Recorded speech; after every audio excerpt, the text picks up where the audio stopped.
알퐁스토데 원작의 별.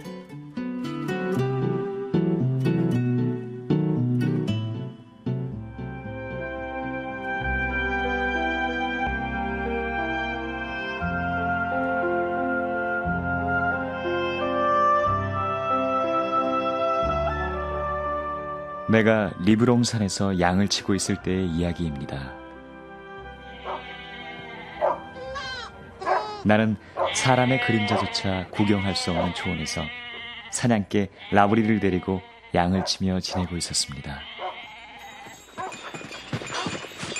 그래서 2주일마다 보름치의 양식을 실어다주는 우리 농장 노새의 방울소리가 언덕길에서 들려올 때, 그리고 꼬마 하인 미아로의 그 또랑또랑한 얼굴이나 혹은 늙은 노라드 아주머니의 다갈색 모자가 언덕 위에 남실남실 떠오를 때면 나는 너무나 기뻐서 어쩔 줄 몰랐습니다. 노라드 아주머니, 이번엔 어느 집 아이가 영세를 받았어요? 결혼한 사람은요? 하나씩 물어보렴. 산 밑에서 일어난 소식이 그렇게 궁금하니? 그러나 내가 무엇보다도 듣고 싶은 이야기는 따로 있었습니다.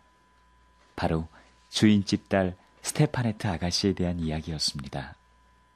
이 근처 백리 안에서 가장 예쁜 우리 스테파네트 아가씨. 나는 별로 관심이 없는 척하며 아가씨의 근황을 물어보곤 했습니다. 아가씨는 어떻게 지내세요? 요즘도 파티에 자주 초대받으세요? 젊은 남자들이 아가씨의 환심을 사기 위해 여전히 자주 찾아오겠죠? 만일 누군가가 한낱 목동인 내가 그런 건 알아서 무엇하느냐고 묻는다면 나는 지금도 대답할 말이 있습니다. 그때 내 나이 20살이었다고. 그리고 스테파네트 아가씨는 지금까지 내가 보아온 사람 중에서 가장 아름다운 아가씨였다고.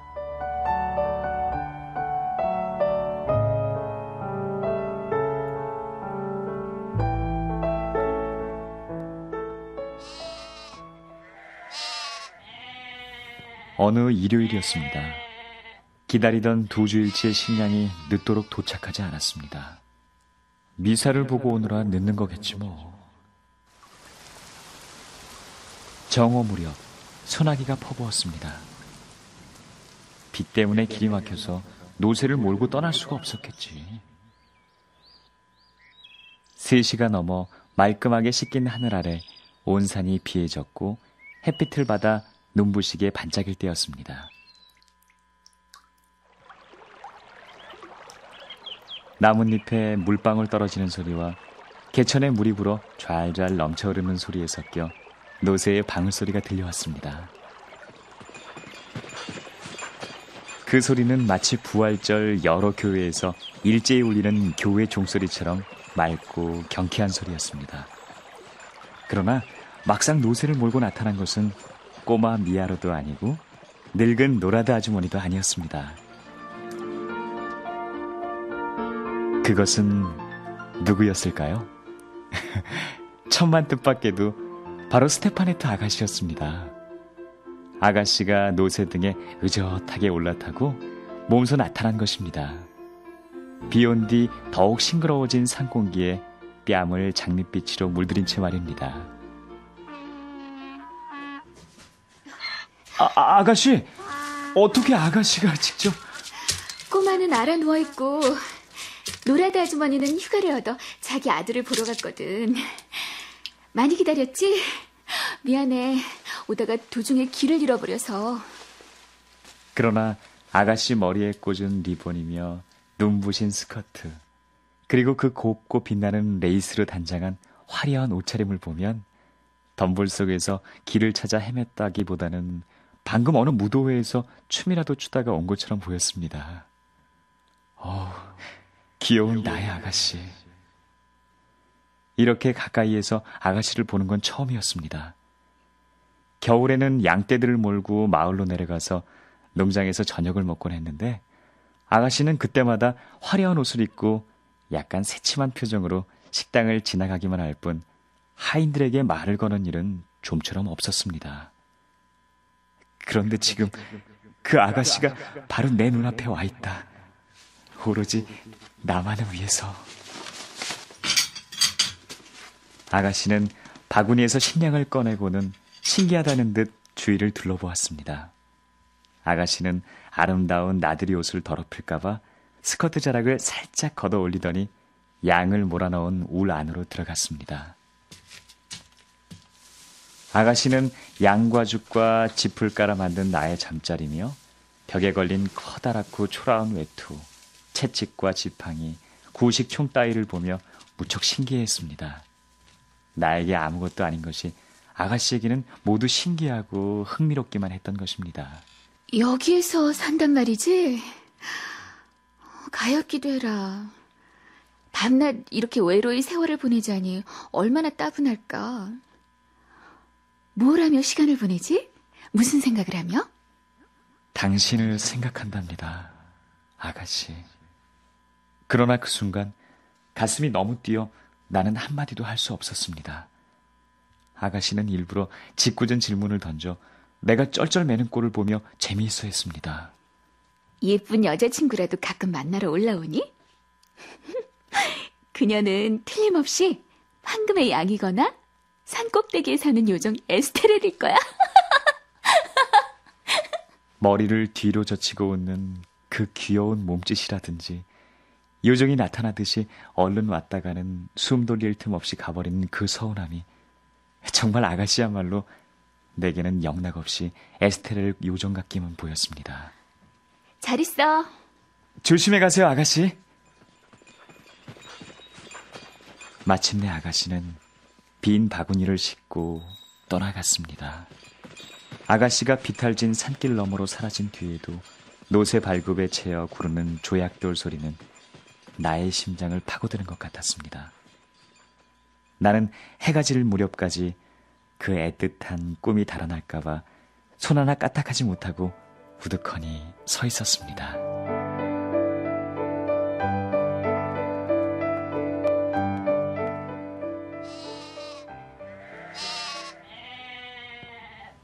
어느덧 골짜기도 푸르스름한 어둠에 감기고 양들도 울 안으로 들어오르고 매매 울면서 서로 몸을 비비고 있을 무렵이었습니다.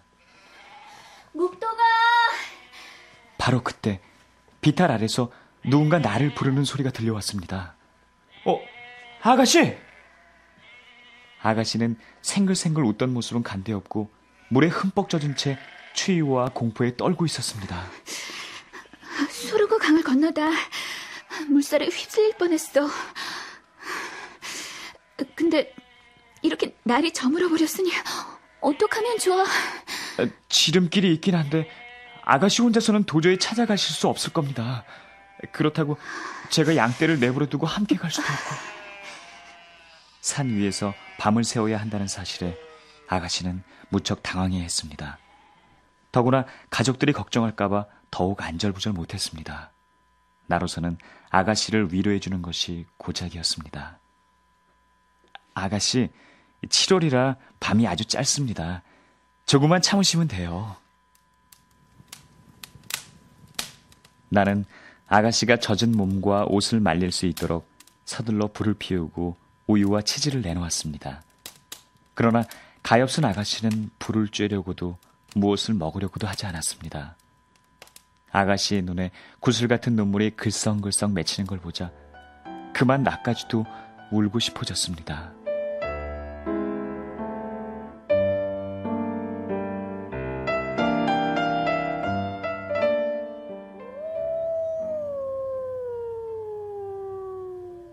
기어이 밤이 오고야 말았습니다. 서쪽 산마루에 희미하게 석양빛이 남아있을 뿐이었습니다. 나는 울 안으로 들어가 새 집 위에 한 번도 써보지 않은 새 모피를 깔아놓았습니다. 안녕히 주무세요, 아가씨.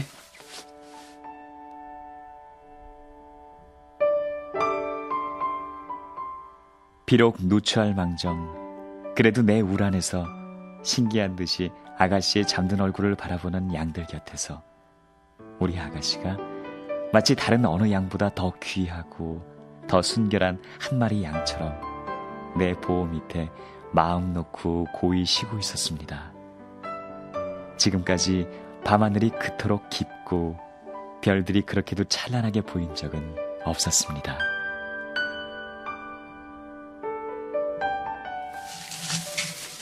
갑자기 살인문이 열리면서 아름다운 스테파네트 아가씨가 나타났습니다. 양들이 뒤척이며 지푸라기를 부스럭거리는가 하면 매 오르대는 통에 잠을 이룰 수 없었던 모양이었습니다. 나는 양가죽 모피를 아가씨 어깨 위에 걸쳐주었습니다.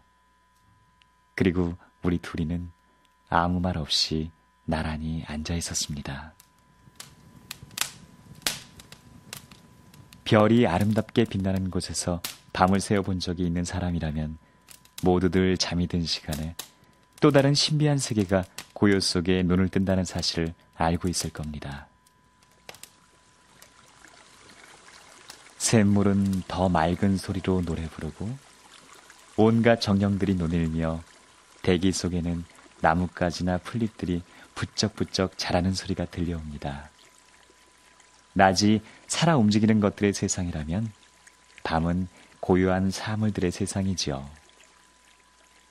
이런 밤의 세계에 익숙하지 못한 사람은 좀 무서워하겠지만 우리 아가씨도 바스락거리는 소리만 들려도 소스라치게 놀라며 내게로 바짝 다가앉았습니다. 그 순간 아름다운 유성 한 줄기가 우리들 머리 위를 스쳐갔습니다. 저건 뭘까? 천국으로 들어가는 영혼이죠. 나는 성호를 그었습니다. 아가씨도 나를 따라 성호를 긋고는 밤하늘을 쳐다보며 깊은 생각에 잠겼습니다. 목동들은 모두 마법사라는데 그게 정말이야? 에이, 그럴 리가요. 그러나 우리는 다른 사람들보다 별과 가까운 곳에서 살기 때문에 하늘에서 일어나는 일을 좀 더 잘할 수 있답니다. 아가씨는 여전히 하늘만 바라보고 있었습니다. 한 손으로 턱을 괜 채 양가죽 모피를 두르고 있는 모습은 마치 하늘나라에서 내려온 사랑스러운 양치기 같았습니다. 어쩜 아름다운 별들이 저렇게 많을까? 넌 저 별들 이름을 잘 알 테지? 그럼요, 아가씨. 자, 바로 우리들 머리 위를 보세요. 저게 성 야곱의 길 은하수랍니다. 샤를마뉴 대왕께서 사라센 사람들과 전쟁을 할 때 갈리시아의 성 야곱이 길을 가르쳐주기 위해 그려놓았다고 해요. 더 멀리에 있는 것이 영혼의 수레인 큰 곰자리고요. 그 앞에 있는 세 개의 별이 세 마리의 야수랍니다. 그 주위에 눈이 오듯 사방에 흩어져 있는 별들은 하느님께서 자기 곁에 두고 싶어 하지 않는 영혼들이랍니다. 그보다 약간 아래에 있는 것은 세 명의 왕 오리온인데요. 저 별은 우리 목동들에게 시계 역할을 해준답니다. 그리고 그 아래 항상 남쪽에서 빛나는 별은 장드밀랑, 다시 말해서 히리우스예요. 목동들 사이에서는 저 별에 대해 전해오는 이야기가 있답니다.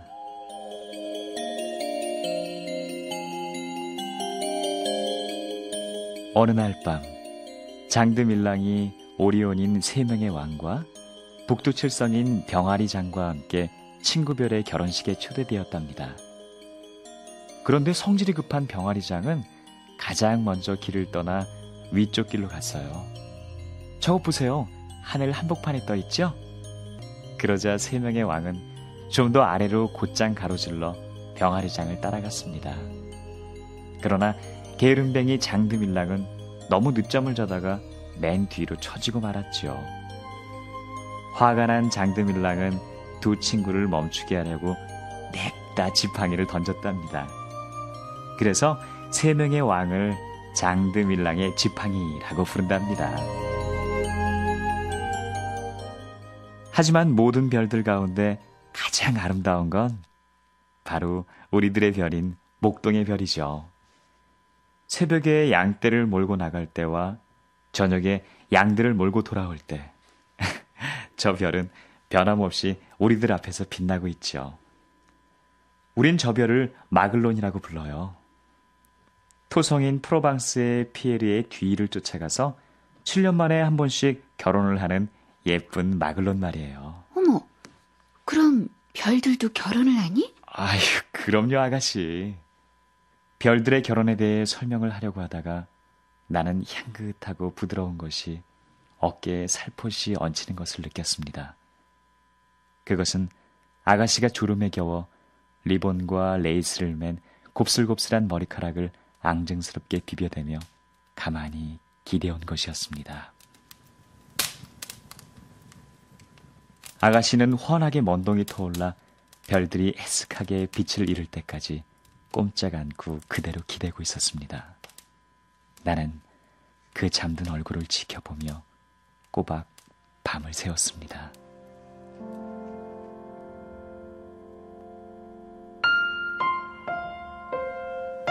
가슴은 두근거렸지만 내 마음은 오직 아름다운 것만을 생각하게 해주는 맑은 밤하늘의 보호를 받아 성스럽고 순결함을 잃지 않았습니다.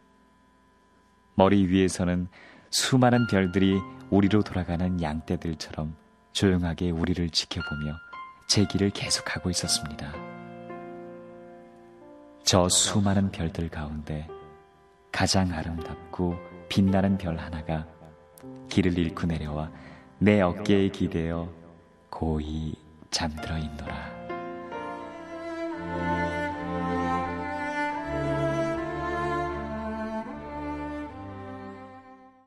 알퐁스 도데 원작의 별을 마칩니다.